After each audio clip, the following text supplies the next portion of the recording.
வருமானத்தை மறைத்ததாக கூறி 1,50,00,000 ரூபாய் அபராதம் விதித்ததை எதிர்த்து நடிகர் விஜய் தாக்கல் செய்த மனு மீதான தீர்ப்பை நாளை வழங்குகிறது சென்னை உயர்நீதிமன்றம்.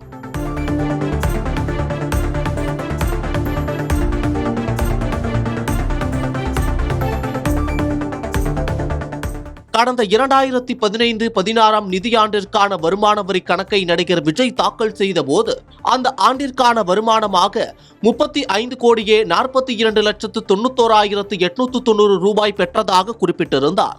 அந்த ஆண்டுக்கான மதிப்பீடு நடவடிக்கையை மேற்கொண்ட வருமான வரித்துறை நடிகர் விஜய் வீட்டில் கடந்த 2015ஆம் ஆண்டு நடத்திய சோதனையில் கைப்பற்றப்பட்ட ஆவணங்களுடன் ஒப்பிட்டு புலி படத்திற்கு பெற்ற 15 கோடி ரூபாய் வருமானத்தை கணக்கில் காட்டவில்லை என கண்டறிந்தது.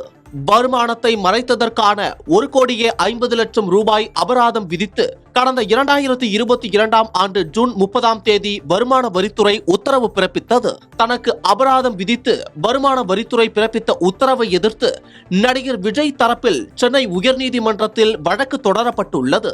இந்த வழக்கை விசாரித்த உயர்நீதிமன்றம் வருமான வரித்துறை உத்தரவுக்கு இடைக்கால தடை விதித்து உத்தரவிட்டிருந்தது. இந்த நிலையில் விஜய் தாக்கல் செய்திருந்த வழக்கின் இறுதி விசாரணை நீதிபதி செந்தில்குமார் ராமமூர்த்தி முன் இன்று நடந்தது. அப்போது விஜய் தரப்பில் சட்டப்படி அபராத உத்தரவை 2019 ஜூன் 30ஆம் தேதிக்கு முன்பே உத்தரவு பிறப்பித்திருக்க வேண்டும். ஆனால் காலதாமதமாக 2022ஆம் ஆண்டு உத்தரவு பிறப்பிக்கப்பட்டுள்ளதால் அதனை ரத்து செய்ய வேண்டும் என வாதிடப்பட்டது.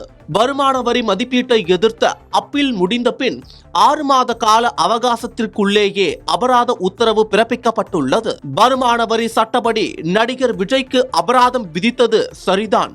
விஜய் தாக்கல் செய்த வழக்கை தள்ளுபடி செய்ய வேண்டும் என தெரிவிக்கப்பட்டது. இருதரப்பு வாதங்களையும் கேட்ட நீதிபதி வழக்கின் தீர்ப்பை நாளை வழங்குவதாக தெரிவித்திருக்கிறார்.